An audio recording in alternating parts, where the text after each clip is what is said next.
Sometimes there's like screen reports. Sorry, Poon is asking about the kind of format. People are not on this call now. Okay, well, no, it wasn't recording at the I want to mention your name. You just mentioned my name. No, I didn't. Yeah, you did. Did I? Yeah, you did, yeah. Say I'm not on this call. You're not. I'm not on this call. No, I'm not going to do that. That's super annoying. Anyways, so I guess we should talk about like just like latest Casper research. I have like Rick over here with me.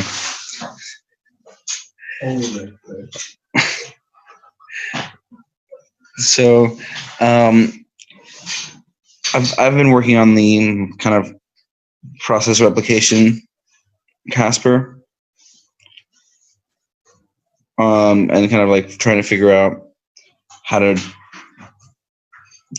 pick a canonical estimate in order to for which I can like easily do the adversary calculation.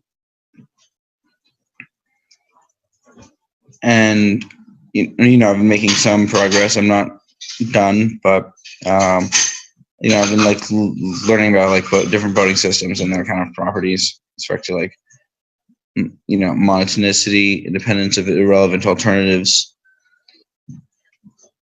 and these types of things. How about you, Greg? Sorry, I was muted. Yeah. So over the weekend, I was just looking at. Casey sent me some results on ranked choice versus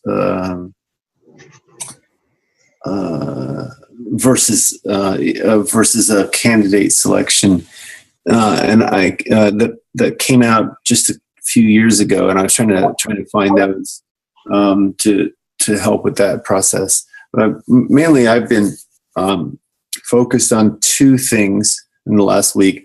One is just getting the source-to-source compiler for the VM running, so I can start writing out the Casper contracts in Rolang. Because I really want to start writing them and being able to deploy some of the typing mechanism there. The other thing I've been doing is focusing on the typing algorithm itself. So we've got, we were looking very carefully at the semantics of the modality operators. Mike had some questions about decidability when the eventually operator is unbounded. So we were, I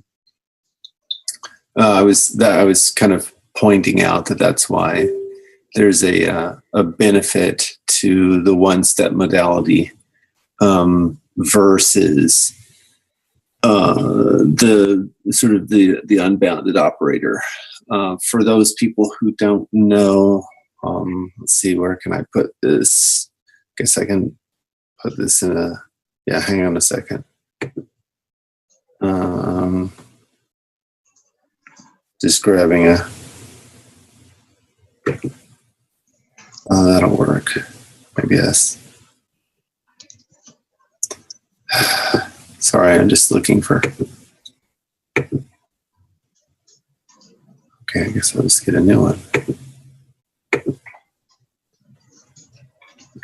Just looking for a place I can type and share so that what I'm saying is clear. Page setup. This way. Okay, so here we go. I'll share my screen. And so that's weird. Okay. One last time. There we go. Get the window. Shapes. Fonts. Okay. Here we are.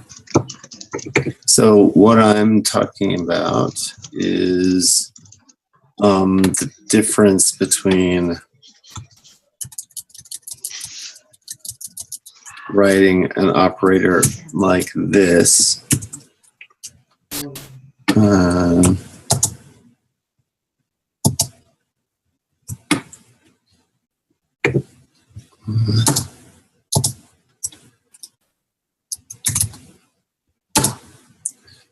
Versus writing an operator like this, where this is some action or context. It makes a difference in terms of the computability for the, because this can be potentially as many steps as possible. And there's actually another version of this which I want to disambiguate. So this is potentially as many steps as possible, and then phi. And then this is, there's another version of this, which I might write like, I don't know, double angle bracket or something.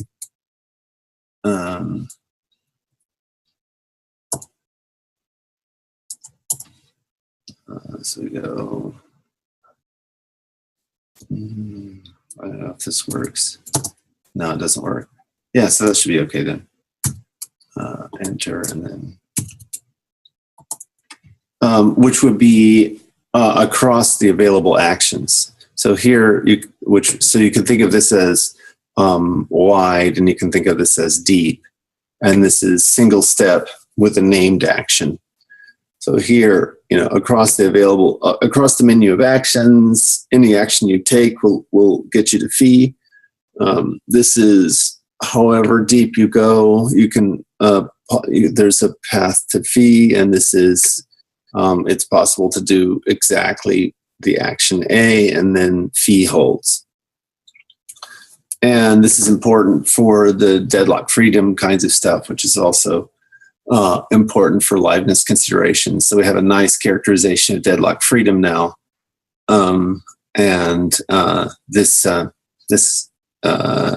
It turns out that this is sufficient to do the deadlock freedom. So Mike and I were just going over that calculation. And this is like, these are modal operators for like doing steps on liveness statements? That's exactly right. That's exactly right. What these steps are they like computational, basically? Yeah, the steps are computational.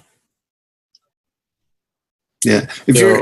So like it would be something like adding a bet and like nothing else. That's exactly right. Yeah. So after adding a bet, then this obtains. Yeah. So, you have to, I guess, prove that like phi implies a phi. No, that wouldn't be the case. Shouldn't it be the case that no, because this is possibly if you have so there might be many ways to get to phi without having gone through A. Sorry, what was that? There might be many ways to get to phi without having gone through A. Right, by A I meant like some variable holding some any arbitrary bet. Right, but again, there might be many ways that could happen. Yeah, there might be many ways you can get to the state phi without having had the action A happen. Well, so basically what we want is to like always have liveness, right? So we want to have like whatever actions be like not disturb the liveness property. Yeah, well, I'm not. The semantics of the modality is more general than liveness, but we use the modality operator as a part of the statement of liveness. Yeah, no, I'm just saying this is what we would like to prove and to show that the protocol is live. Exactly. So here's an example of another liveness property. Hang on, let's see if I can find it.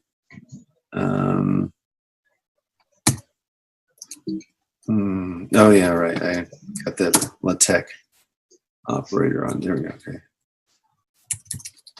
And I want to go to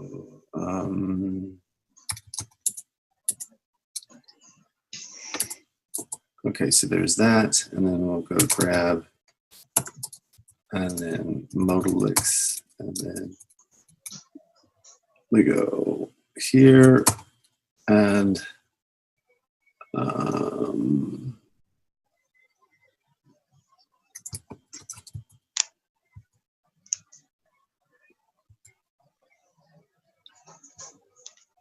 That's Cares.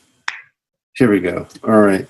Containment. Yeah. All right. This is it. This is it exactly. So let me now go see maybe Biosim 3. Oops. Biosim 4. Yeah, that's it exactly. Cool.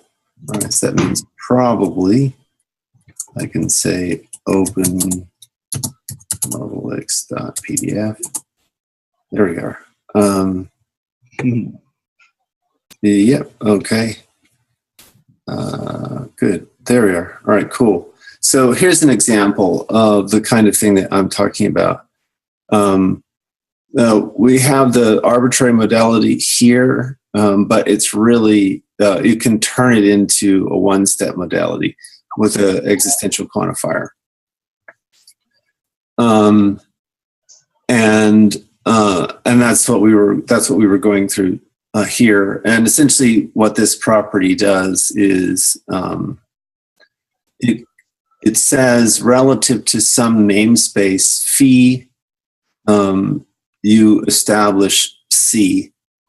Well, here there's an easier one here, and then the general shape of Leibniz is here. And this turns out to be really a useful proof technique for establishing properties about Leibniz, a range of Leibniz. So here the idea is you have responsive over some namespace, and basically all it means is that you can always do some input relative to that namespace. After every action, it's always possible to do some input. But what that doesn't mean is that there's lots of kinds of liveness that are that like this. Like, so for example, suppose you had a program that just has a queue, right? And so it can always accept a request on that queue, but the rest of the program is completely stuck internally, right? So that satisfies this property, and so this property is particularly weak, right? Whereas this one is much more interesting, because what it does is it says there are no components which are stuck internally. So you can always do an input in the in the namespace, or if you've got some component that can do an output, that component isn't the only component. There's some part of it that's also responsive, or essentially you either can do an input that's not in the namespace, but that implies that eventually you are able to be responsive within the namespace, or you decompose into two components that are in the namespace. So this one here is the important one, right? Because what it says is you have some internal communication, and then after some internal chatter, you can be responsive, right? And you can do this with a bounded modality as opposed to an unbounded modality, and that's kind of what we were talking about, right? And now the way to take this trick and make it more general for liveness is you add a property. So notice that this is only parametric in a namespace. And now you make it parametric not only in a namespace, but a namespace and a property that you would like to have hold, right? And what you have hold is that phi is possible in the state, right? So responsive is phi and rec responsive, and then rec responsive distributes that all the way throughout the rest of the code, right? So responsive is now making sure that phi is always possible at the point where you land, right? So you can scatter this demand that phi is some property holds all throughout, right? So this essentially distributes a property that you'd like to have all throughout your code. And this is where all the spatial connectives start to get interesting, right? So you have components that are only doing output, and you have components that are responsive. You have components that can internally talk, right? So the program is not single threaded; it's got internal threads. But after they chatter with each other, then they get to a state where the thing is responsive and fee holds. So that's the kind of thing, the very, very general technique that becomes available within this kind of logic. So that's cool. Yeah. That makes sense to me. I mean, I feel though that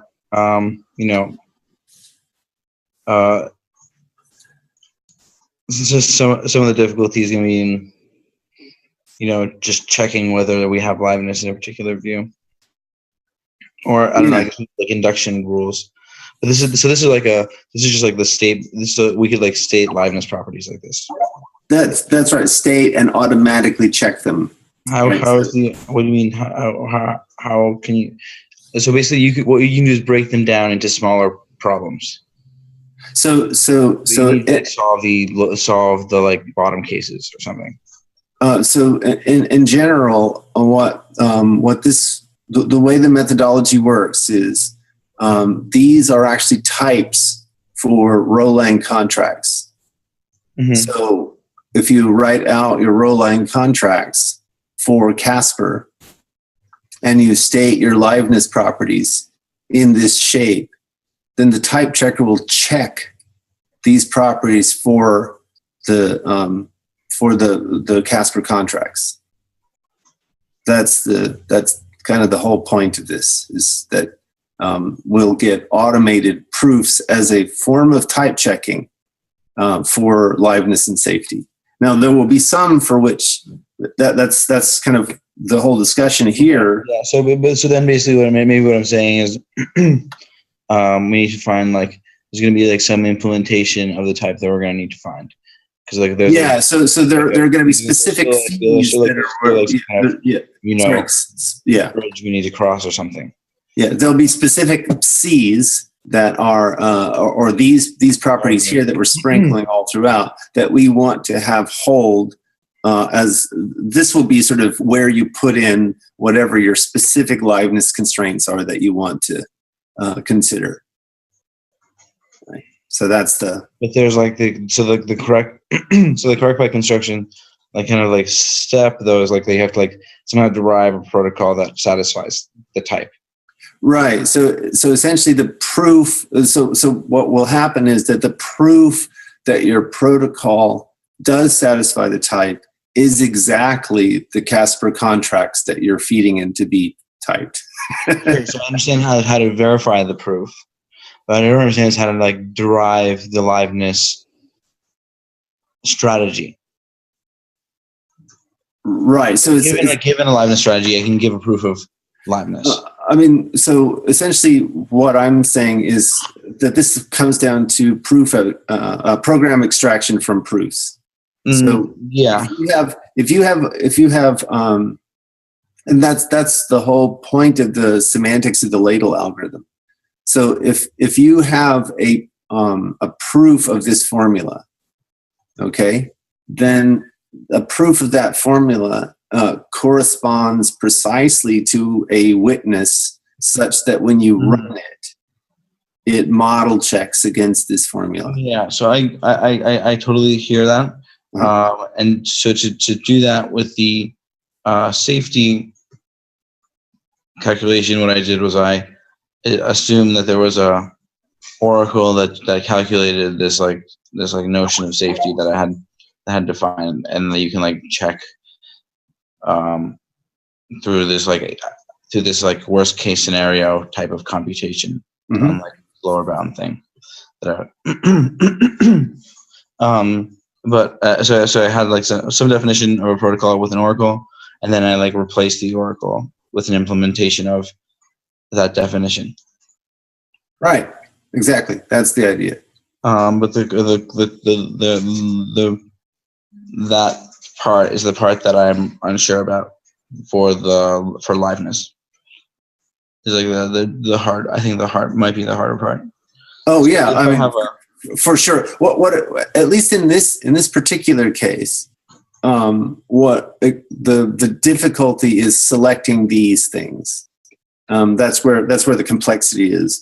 Well, that's one complexity. The other source of complexity is this: the bounds on the number of steps that are related to eventually getting to the responsive state, right? So how much internal chatter do you admit? And basically, this comes down. This is exactly a gas calculation, right? How much internal chatter do you admit before you have to be able to see that you're in a responsive state, right? And so in the general liveness case, in the most generic liveness case, that's not decidable, right? So that's where that's where the computational complexity sneaks in.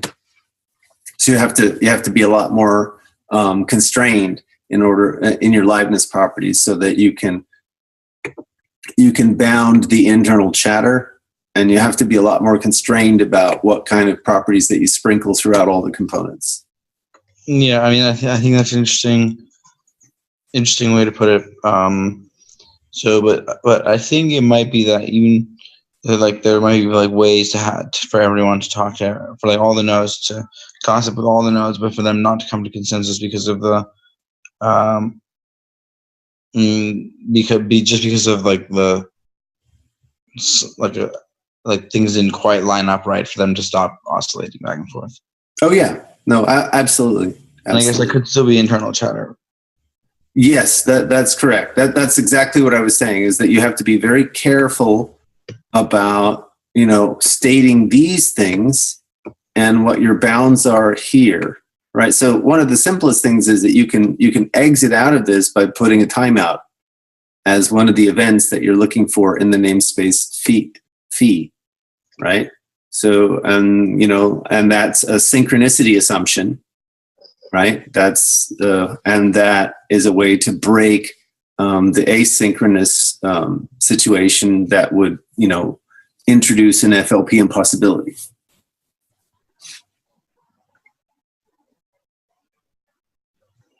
You see? You understand what I'm saying? Yeah. But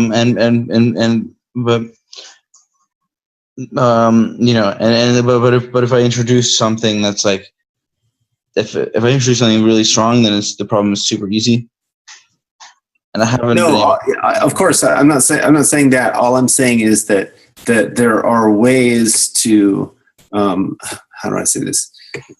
This decomposition enables you to see exactly where you have to be careful about what you're demanding, right? So the internal chatter bit is one where that you can,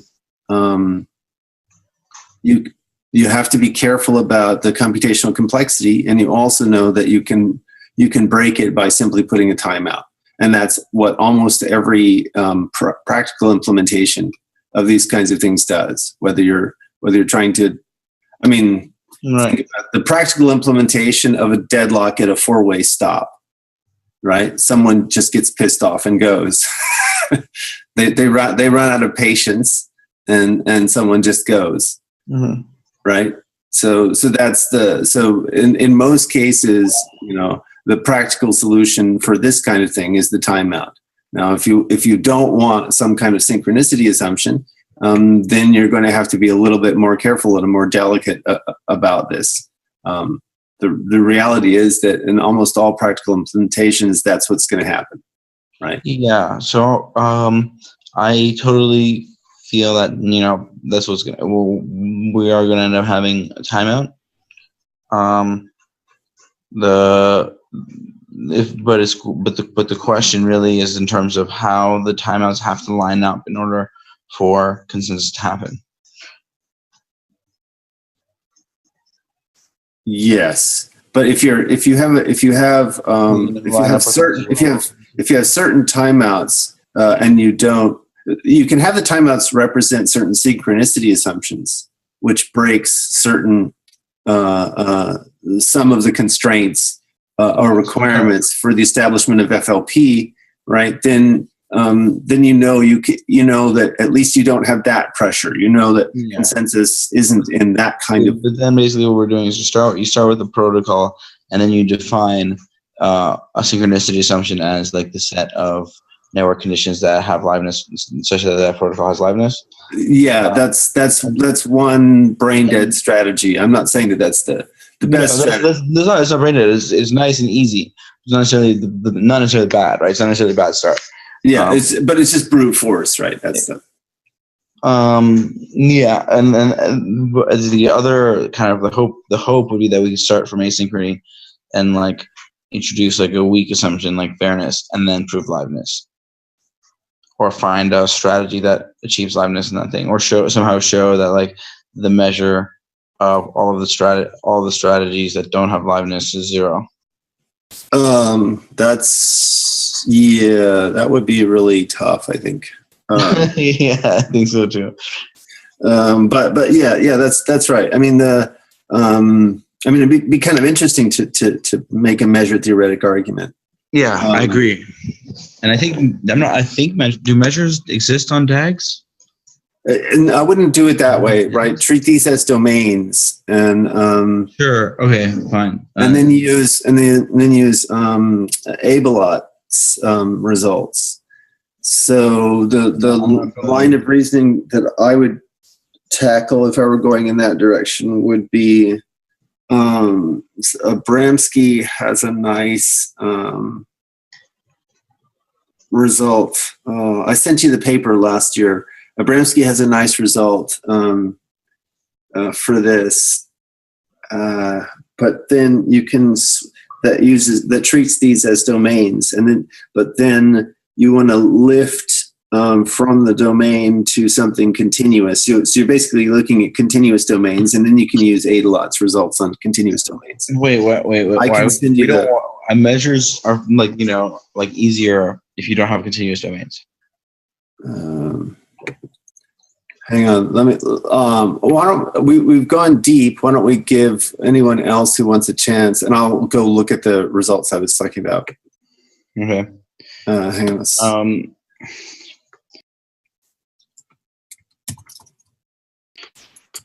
Hey, Carl. Hey, how's it going? I'm well, thank you. How are you? Pretty good. I'm Carl, by the way. Greg, I've been following these Casper videos. Thank you for recording all of them. Oh, yeah. Well, thanks to Christian for doing the recording. Nice to meet you, Carl.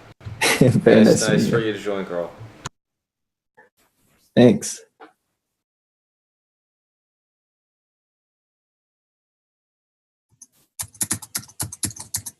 So what's your work on Casper? So I've been starting to do more Casper, working with Vlad, specifically currently fixing up the Python implementation of Casper for single bit non-Byzantine fault tolerant. So get the simulation. Cool. Yeah, it's been fun.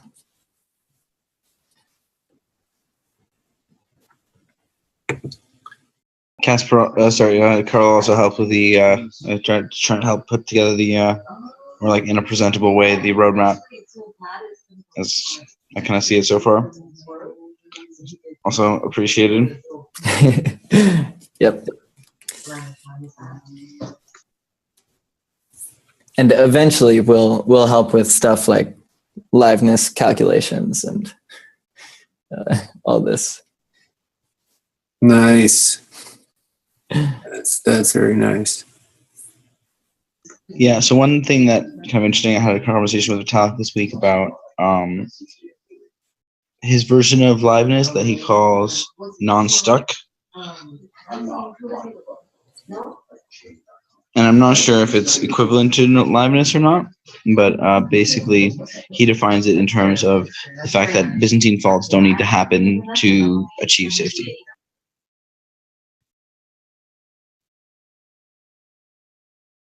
So Byzantine faults don't need to happen to achieve safety. But what if they do? It's okay if they do happen, but like they shouldn't additional Byzantine faults should never be required to achieve safety. If you're ever at a state of the protocol, you should never require more Byzantine faults to achieve safety. Yeah. Maybe I'm not following. I mean, I don't think of them as requisite. I think of them as something you guard against. Exactly. Well, and if your protocol satisfies that, then you satisfy italics non-stuck property. What's the property again? Just that Byzantine faults don't need to happen in order for the protocol to decide on the value. Huh. Okay. So he just you can have protocols that get into states where they are kind of stuck and someone has to double sign for something to win. Oh, I see. So now I understand. He's thinking that right. Yes, I think that's a reasonable assumption. I don't think that's I wouldn't call that stuck free or non-stuck. There's a yeah, it's kind of like a economic stuck free inside, like, because like if you're in that position, like no one's gonna want to take the haircut in order for the whole thing to progress. Yeah, that's correct. But so that's how he's thinking about it as stuff. I understand. Yeah, totally. I think a lot of the other literature on liveness expresses just the issues of when you're spinning without making any progress, regardless of whether or not there's an economic cost. Right, and I think that's probably the more difficult situation, right? If it's just that somebody has to take a haircut, then you could look at different ways to distribute that. If people can prove that somebody has to take a haircut, then you can always look at a way to distribute the haircut equally, right? So because there's a bigger payout if everybody takes the haircut. Yeah, but it would be better if you could design protocols where that wasn't possible. Yeah, understood. But I guess what I'm saying is that in the since we always have that universal solution, that doesn't really constitute a form of liveness consideration, right? Because there's always a way out there. Yeah, I agree. That's like kind of it's kind of not a good way out if it requires that people don't follow the protocol. So you could what you're saying is like, okay, if I have a protocol that has that, I could make a transformation that like kind of forgives the fault. So yeah, correct. Deriving a protocol that doesn't have that property from one that does, one that does have that property. From one that doesn't. Exactly right. So you can always do that. So yeah, but that doesn't mean that it's not an interesting property, right? Yes, yes, but since it seems to be always derivable, I tend to feel that every protocol has that property. I don't think so. I think there's there's a lot of those protocols that don't. Like you can have like naive consensus protocols. Okay. I guess what I'm saying is if they don't have the property, you can always turn it into one that does. I'm not so sure that ends up being practical if you're really thinking about like checking for the fact that this needs to happen, because like there might be lots of ways that can happen and it might be impossible for them to coordinate who does it. Oh, okay. We probably have to like elect a leader and have the leader tell them. And like if the leader fails, then you have this whole like this whole problem of consensus again, right? Yeah, I mean the question of whether or not it's possible to establish unequivocally that you're in that situation. But then the other part that matters is, can you coordinate a reaction? Yeah. So my feeling is that an asynchronous network is not going to be that easy. Yeah. Well, I think as soon as you're in an asynchronous network, then you have a lot of problems. Yeah. Let's see. Okay. So those are all good updates. Another cool thing we talked about was the availability problem and like some strategies for making blocks available. The basic strategies, like let's have all clients, like clients, download an erasure encoded chunk of every block. So that way, if they need to, they can gossip to put the blocks back together in order to make sure that blocks are available. And they like do like a challenge response protocol to get a random erasure encoded chunk. Cool. And it's cool because it's like a better availability solution than assuming that a minority of the validators are honest. Like there's no, block availability is like a pretty serious issue. And any way we can solve it, it's great. I mean, this is like a pretty reasonable thing. The way that like Bitcoin is solving it is like, okay, you have to have full nodes. Like everyone has to have the whole blockchain. And if you don't download the whole blockchain, you don't even use the protocol. We don't really want to do that because of the whole scalability thing. Mm-hmm. So we need to think of these clever strategies to make blocks available in a like client-friendly manner. Mm-hmm. And the erasure encoded chunks, I think, so far is the best idea. Yeah, I mean, I guess part of it is, I guess at that point, by the time you have a block, then there's some cryptographic proof that it has been accepted. So you have to be able to know that the block is not a proposed block, or the block is not on a fork of a chain, as opposed to the chain. But I mean, so that's something you just do with safety calculation. The issue is that you would have like a block that is safe but unavailable.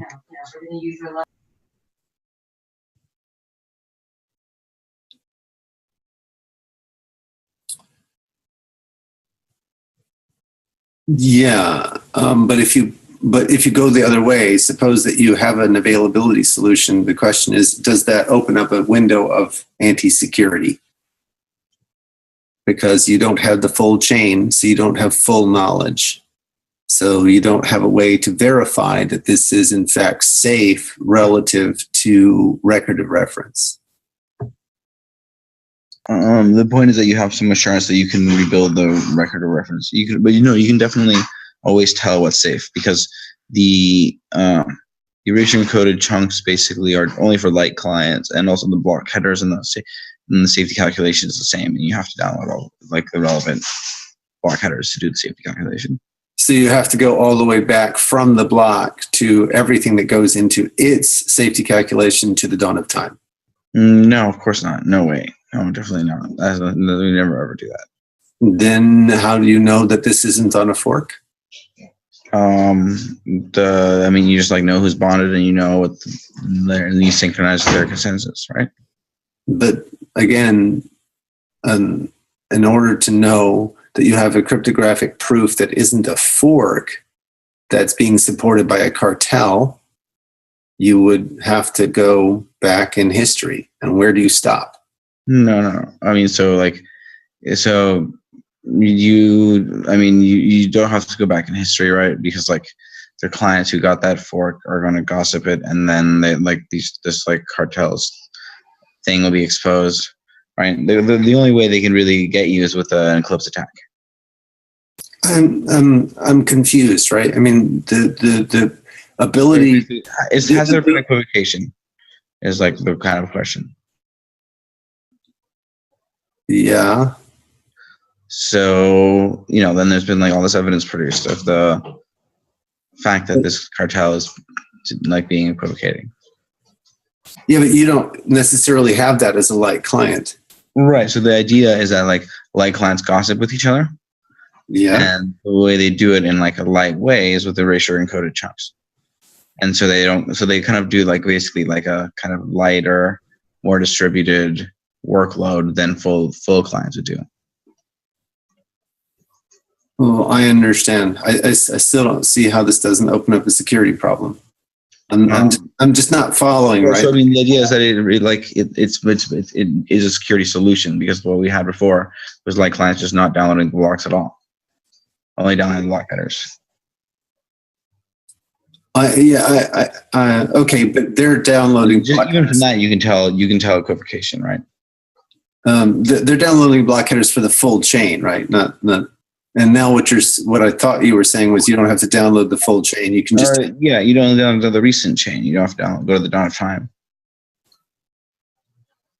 Okay, but people haven't even been bonded since the dawn of time, right?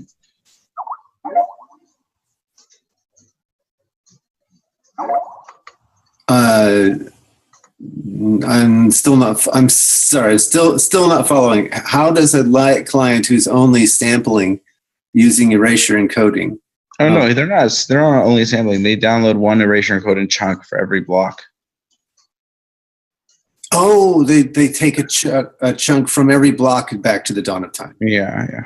Okay. Not to the dawn of time. No, not to the dawn of time. Just to the start of the bonding of the validators that they have. Okay. That's works. Less like client friendly than like the current. That works. I'm sorry. Yeah. Okay. Fine. Now. Sorry, I didn't have enough specificity on your on what you were. No worries. Yeah. Cool. Yeah. That works. Cool. Well, that's really good. Yeah, but the other light client that we have, like the super light client that just like assumes that blocks are available, is much more efficient. But these ones like have a protocol for making blocks available. Cool. Yeah. Oh, we're looking forward to doing this most of these techniques should be compositional, right? So you can do erasure encoding and also name spacing. So that should.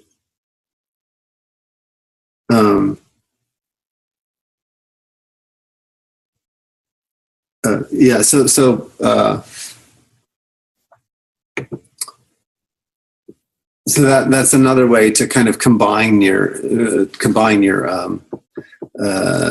techniques for scaling. Like for us, we have the ability to scope by saying, well, we're just interested in this namespace, right? And then you're not interested necessarily in the whole blockchain, just in the ones that are related to that namespace.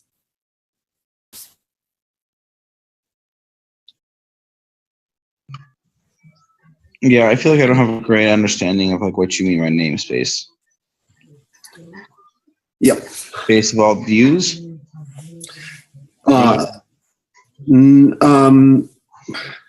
We can relate namespaces to views, but so it requires going back to what's the core computational model, right? So for me, adding bets to views. Sorry to interrupt. Right. So the only thing that allows to add a bet to a view from within the setup that I'm considering is that you have an input matching an output. So I'm making more assumptions about the computational agents that are carrying out the betting process. And once you so in the one way to think about it is that so in the bets you have the source, right? Or you have the target.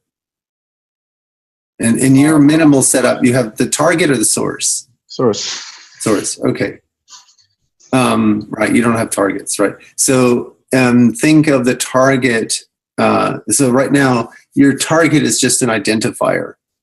Imagine if that identifier. There's no target. There's just a question of whether or not you have a bet in your view or not. If you have a bet in the view, then presumably you were the source. The source is just an identifier. Yeah. So imagine if that identifier had structure. So, for example, it was a URI. Okay, sure. Yeah. So your namespace might include that something like something more general for the estimate, something more general for the validator. Well, in particular, just for the source itself, imagine that the source is a URI. Okay. Right. So now you can filter based upon the structure of the source. Okay. So I see what you're saying. Yeah. So that's interesting, right? So rather than say like your validator's name, you'd say your validator's code. Well, it doesn't even have to be the code, right? It can literally just be a URI, right? And you say, give me all the URIs that have this prefix and this other leg somewhere in the middle after the prefix, right? So that's a set of validators. Okay, that's interesting. I don't know if I'm gonna be able to digest this all right now, though. Yeah, no worries. We're about up to the end of the hour, but I do want to show just one other cool thing, which is, let's see if I can find this.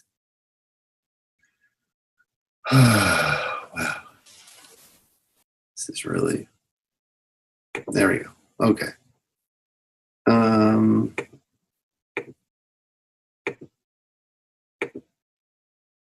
This is, oh man, so annoying. Okay, well I can just do it right here. I can type it in. Greg, right. The namespacing that you were talking about, is that, were you referring to like the sharding mechanism that you have with that falls out of the Rolang type definitions? Is that what you're? Yeah, that's correct. About? That's okay. Exactly right. Yeah, that's it exactly. All right, so let me just. Nice one, Carl.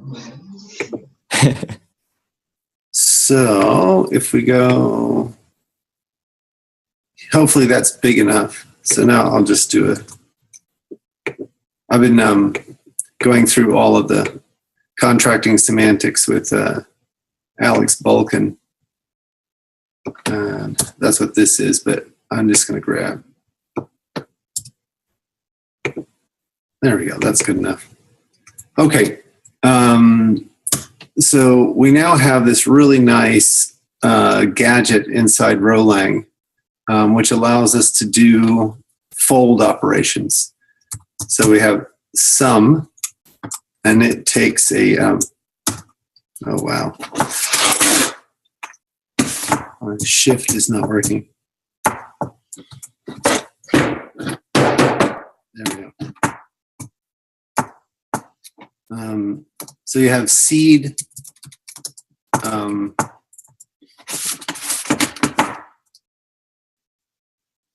from say some sort, or sorry, let's say S from some source seed, and you can fold left over the binding operation. So we go accumulator and the element from your monad, and then you run P. All right, so that's fold left, and even with this little gadget here, it allows us to do really nice things like this. If you just do ACK plus E here,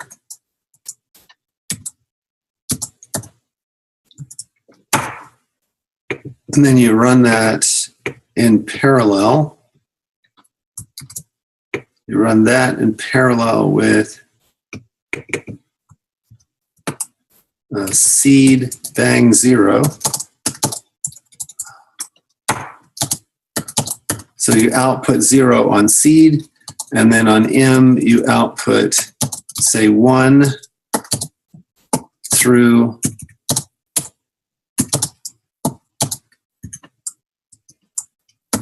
N. So what this will reduce to eventually is is the Gaussian formula for the sum of n integers.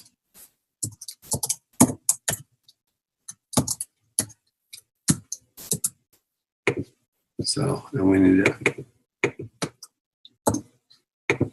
So isn't that pleasant?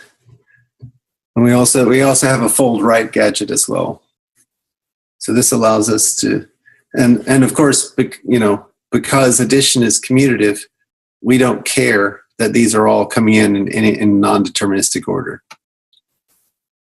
So that's that to me that, and this works for any arbitrary monad, not just the naturals, right? So any monad. So if this were a list, or if this were a set or a tree, you can do the fold left operation in this way.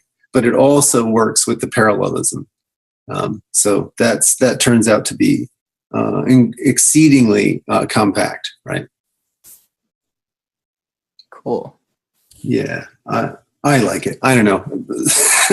Many people are not programming language geeks, but I love this kind of stuff. It's really, really tiny. And this is basically stolen from Odersky's notation for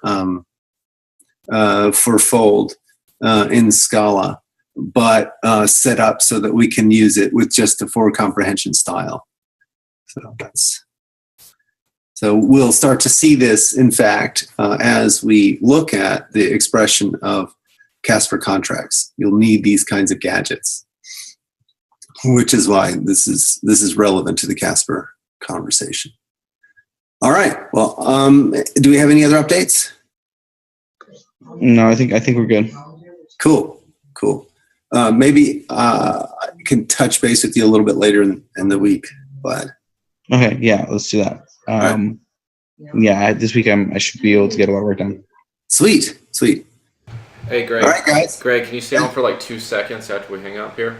Yeah, sure. Cool. See you guys. All right. See ya. Yeah.